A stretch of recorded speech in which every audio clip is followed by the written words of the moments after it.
What's up, everyone? Another Wartime Saints video back to back.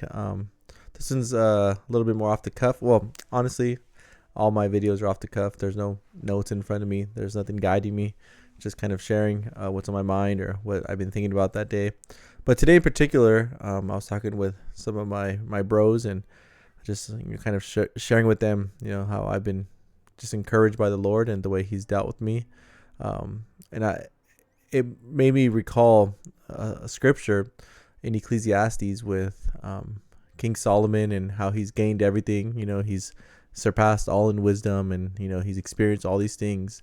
And then he actually goes on to say this. He said, "I applied my heart to know wisdom and to know madness and folly. I perceived that this was also but a striving after the wind. For in much wisdom is much vexation, and he who increases in knowledge increases sorrow." Sometimes I look at people who don't have much, and they don't have that much sorrow.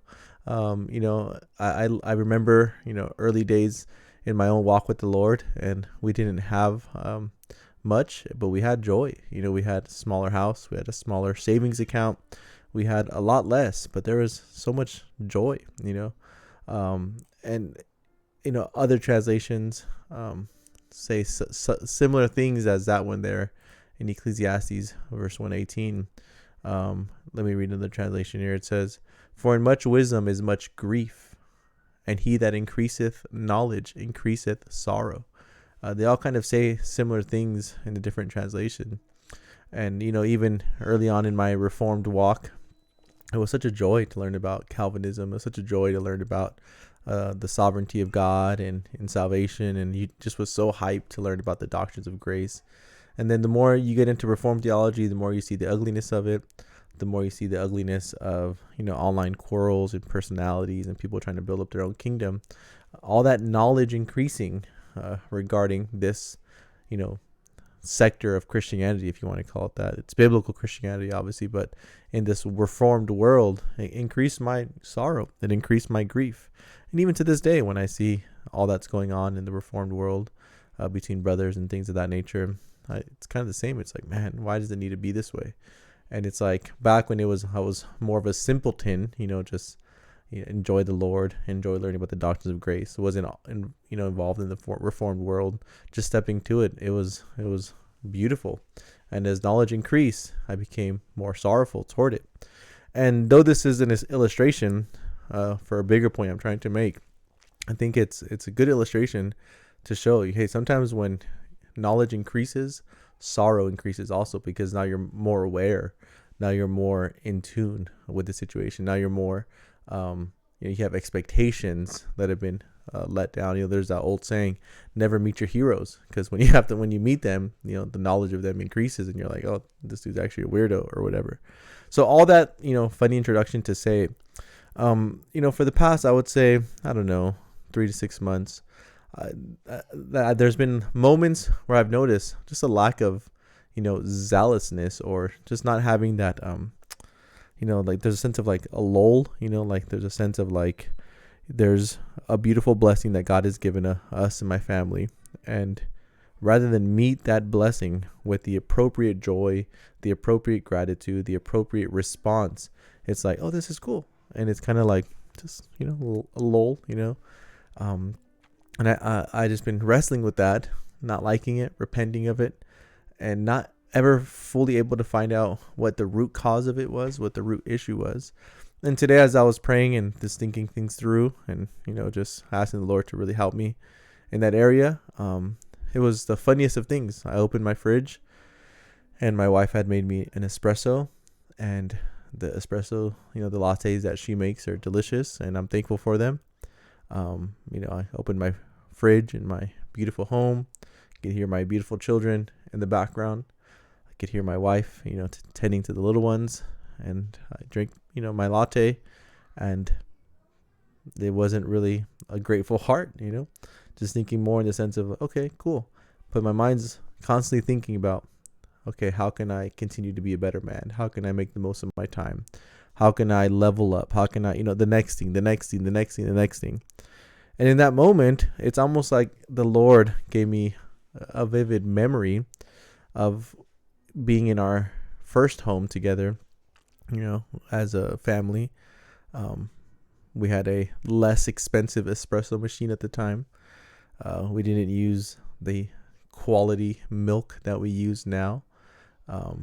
We had less children. We had less stuff, less square footage. We rented this place. And I just remember thinking, this is amazing.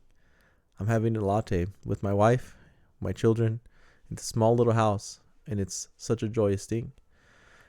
Maybe it was the naivety of life. Maybe it was just the lack of knowledge of the better things.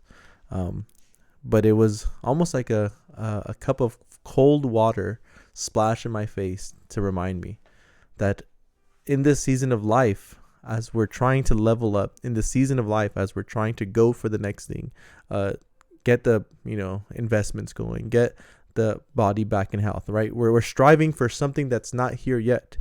But I think there could be such a displacement of presence in that moment, time and presence, right? You have to be present in the moment. If you're not present in the moment because you're always worried about the next thing, leveling up, the investments and so forth, you literally will not be making the most of today, seizing the blessings that are here today and worshiping God through them. And so I almost had like an aha moment thinking, just by God's good blessing of a latte, that there was a time in my life where a latte brought so much joy in Christ because I saw all the blessings that went into that little scenario. And there's so many situations I could bring up like that, but I became mechanistic. I became utilitarian, right? Meaning, I'm into boxing, but I began to lose, some desire to box because I was thinking, well, when am I going to fight anyone? When am I actually going to use this skill? That's utilitarian. That's mechanistic. I'm doing this because of something else. I'm doing this to get something else. The same is true even for working out. Right now, I'm loving working out, but I realized, am I just working out this hard because there's a competition that a bunch of us are going to enter against each other?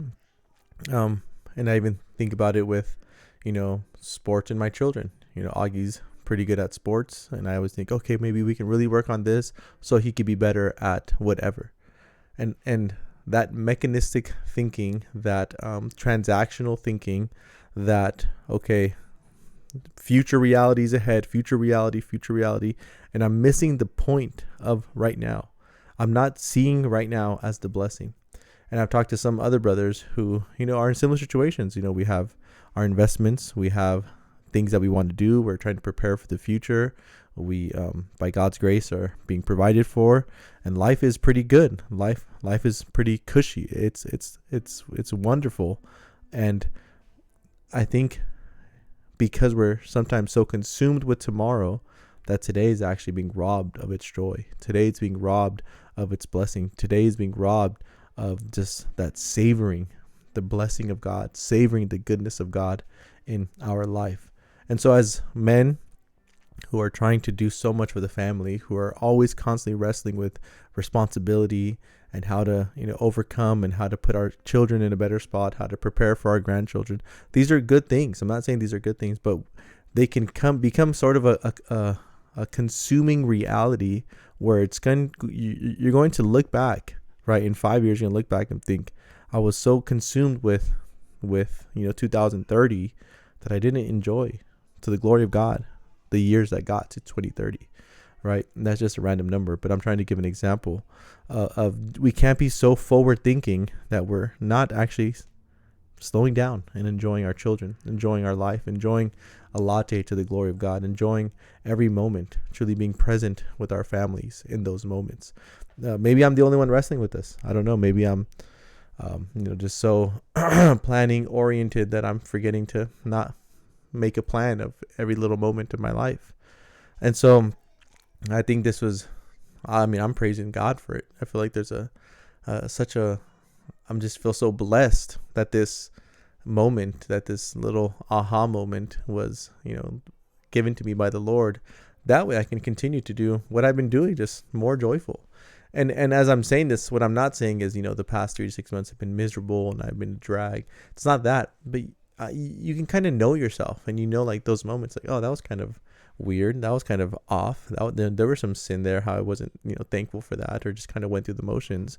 And so, I pray you're not going through this. But if you are, I guess this is my encouragement to you to just truly see every single moment, to see every single day as a grace from God, to see every time your children are around you is a grace of God. Every time you can share conversation with your wife, that's a grace of God. When you can share conversations with your parents, with your brothers in the Lord, be present, be truly there. Soak that in and step back and say, I'm thankful for this. I don't deserve this. And don't be so worried about the plans of tomorrow and the investments that we're making and how that's all going to turn out and how we're trying to level up. Those are good things. But until you're on this level, we're on this level right now. We're not on the level up yet. We're not on the other side of cashing out investments. We're not on the other side of having built something.